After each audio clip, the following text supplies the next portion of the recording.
Hello, I'm Sean Roll. And I'm Andrew Abernathy. Today, we'll be bringing you all the latest news, delivering the best stories, and recapping the history of the Westminster men's varsity basketball team.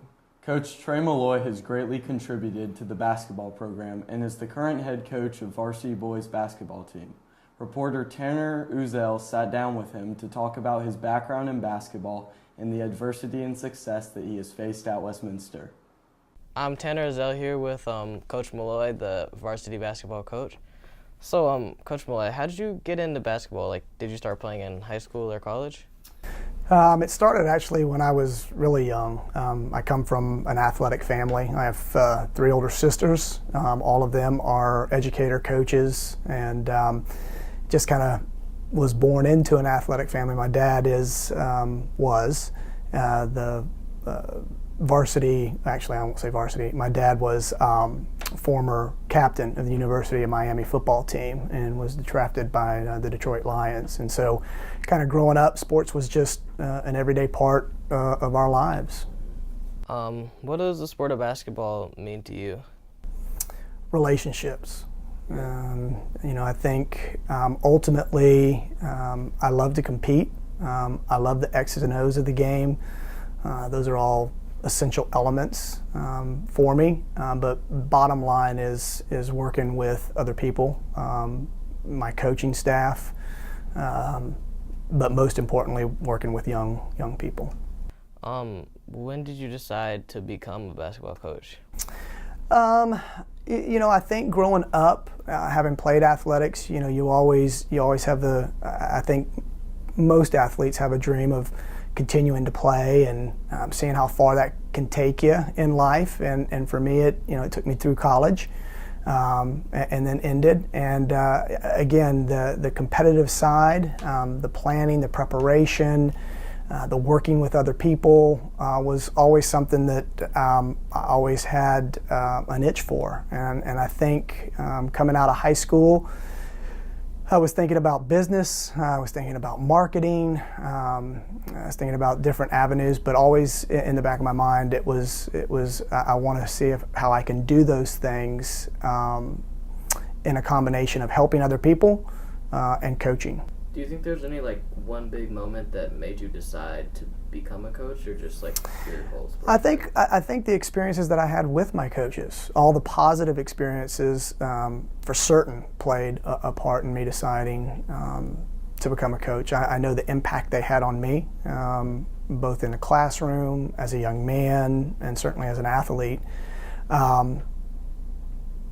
And even the negative ones, the ones that I didn't necessarily see eye to eye on or agree with, certain aspects of their coaching, all kind of just led me to becoming, I think, the coach that I am now after all these years. All right, and are there any certain lessons or values that you try to teach your players both on and off the court? Yeah, I think so. To be good quality, high character young men, that no matter what you do, you set your mind to doing it with excellence. You do it to the best of your God-given ability, and you do it the right way. You don't take shortcuts, you don't cut corners, and what you invest your time and energy into, you do it with character.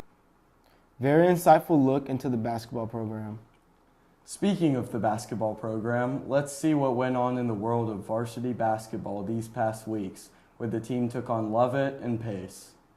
The Westminster men's varsity basketball team has a struggling record of 7-11. The Wildcats played against their long rival Lovett.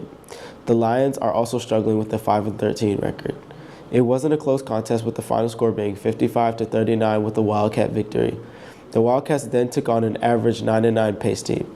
In this conference game, the Knights took control of this game and improved their record with a 66-46 win. Good luck to the team as they try to prolong their season. That's it for this week. Now back to you in the studio. In other news, correspondent Aiden Henry went out to interview and get a glimpse into the life of standout Westminster varsity basketball player Carter Osterling. Carter is a junior on the varsity boys basketball team, and he's really had to step up this season, being named one of the captains of the team. I got to talk to him about the performance of the team this season and how he personally has impacted the team. Carter, how has basketball impacted your life? I've been playing basketball ever since I was a really young kid, and I grew up with an older brother, 3 years older than me, and then our two next door neighbors were right around our age. So it was always just like that thing to do to hang out. We'd always just go out and play basketball with each other. It was just like the way to hang out with kids around my neighborhood. And then eventually, as I kept playing. I knew I wanted to be something that I knew it was something I was passionate about and wanted to keep playing. So I just got involved with a lot of programs. It's definitely just changed a lot about me and like a lot about my character. And how have you had to step up this season, being named one of the captains of the team? This season, we lost a lot of seniors last year, so I knew going into the season I'd have to step up, even as a junior. But again, like I had a meeting with Coach Malloy when I found out I was a captain, and he kind of just told me that he's like, I know you're already leading, but hopefully giving you the title of a captain will give you more of a platform to speak off of.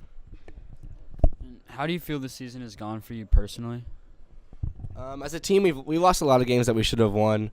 I've missed 2 or 3 games this season just off injuries and sickness, but I don't know. I think we're starting to get in stride around the right time, heading into region play.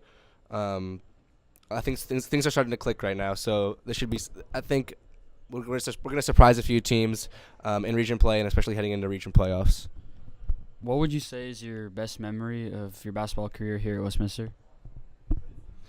From this season, I'd probably say it was beating Leavitt at home, and then also in my second game back, we played Alpharetta, which is a big 6A school, and it was a back and forth game, really tight. And then Nikki Minocha hit a game-winning 3 with I think like 10 seconds left, and we ended up winning that game by 1. Very interesting to hear about the varsity boys basketball team from the perspective of a standout athlete.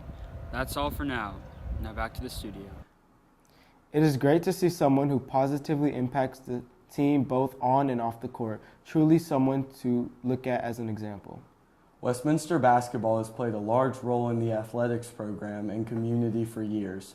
Reporter Jack Hunter got to talk with Coach Malloy and research more information on the recent history of the basketball program. Hi, I'm Jack Hunter with WCAT, here on the hardwood where the Cats go to battle every single time they play. Coach Trey Malloy has held multiple titles since joining the staff at Westminster, including varsity boys basketball coach and varsity girls head coach as well. We talked with him about his success and his hardships since joining the staff at Westminster and coaching his basketball teams. I arrived in 2000 and worked with Coach Boyd on the boys side for 3 years as the lead assistant. Took over for Coach Drake as the head girls coach for 5 years, and then jumped back over to the boys side. Your number of seasons being the head coach of the boys program, what was your most successful season? Not necessarily maybe wins or losses, but maybe character-wise or achieving expectations. And what made that team so successful? Great question, because I think people define success certainly in different terms. I think there will be some people that would point to our 22-2 season as the most successful that we've had, I guess, since I became the head coach. But I would challenge that. But I think one of the most successful seasons is probably the first year that I took over. Whenever you take over a program, you want to start to define your identity. You want to start to define your culture. Last season, you guys had a pretty good season, made it to the playoffs, and were a really big underdog against East Hall and had one heck of a game there. And after losing maybe that game in the final 10 seconds and your seniors' last game, what were your kind of initial reactions to that game? Because it was wild. Disappointment. Disappointment for exactly those guys that you just mentioned, those seniors, collectively the team. It's always hard to walk into a locker room when it's over. Signing off, I'm Jack Hunter with WCAT here in Turner Gymnasium. Now back to you in the studio. So, the basketball program has certainly placed its mark on the school, from coaches to players to championships. Thank you for watching, and for now, I'm Andrew Abernathy. And I'm Sean Rule. Thank you for watching Wildcat News.